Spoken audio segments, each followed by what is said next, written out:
কে মন খারাপ? আসেন একটা গল্প বলি, মন ভালো হয়ে যাবে। একবার এক ছোট্ট পরিবারে একমাত্র কর্মক্ষম ব্যক্তি বাবা মারা গেলেন।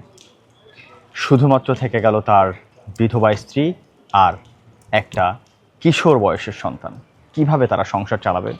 তাদের সংসার চালানোটা মোটামুটি অসম্ভব হয়ে গেল। বাবার একমাত্র সম্বল একটা স্বর্ণের চেন।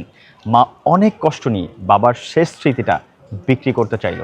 তাই মা আর সন্তান দুজন এলাকার স্বর্ণকারের কাছে গেল। স্বর্ণকারকে খুলে বলল, দেখেন, আমাদের এই একটা স্বর্ণের চেন আছে, আমরা চাই এটা বিক্রি করতে এবং সচ্ছলভাবে কিছুদিন নিজেদের জীবন অতিবাহিত করতে। এমনিতেই আমরা শোকাগ্রস্ত, আমাদের পরিবারের একমাত্র কর্মক্ষম ব্যক্তিটা মারা গিয়েছেন।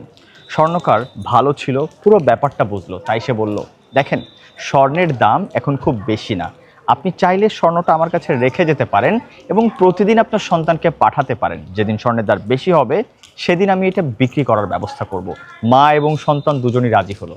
তারপর প্রতিদিন সন্তান আসতে শুরু করলো আর জিজ্ঞেস করতে লাগলো, স্বর্ণের দাম কি আজকে? আর এভাবে আস্তে আস্তে স্বর্ণকারের ছোট ছোট কাজ, যেমন এই সোনা চেনা বা একটু পলিশ করা বা কারিগররা যে ছোট ছোট কাজগুলো করে, এইগুলো করা শুরু করলো। যথারীতি এভাবে চলতে চলতে ওই ছোট্ট বাচ্চাটা স্বর্ণ চিনে। সে এখন জানে কোনটা আসল কোনটা নকল, কিভাবে স্বর্ণ বানাতে হয়।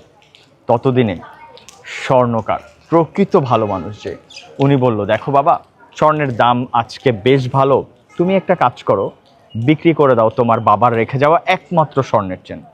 তখন সেই বাচ্চাটা, অর্থাৎ সে যে অসহায় ছিল এতদিন, সে বলল, দেখেন, আমি আর আমার বাবার শেষ সম্পদটা বিক্রি করতে চাই না, কারণ এতদিনে আমি যতটুকু আপনার থেকে শিখেছি সেটা দিয়েই হয়তোবা ভবিষ্যতে আমি ইনশাল্লাহ আরও ভালোভাবে চলতে পারবো। এইটার মরালটা কি জানেন?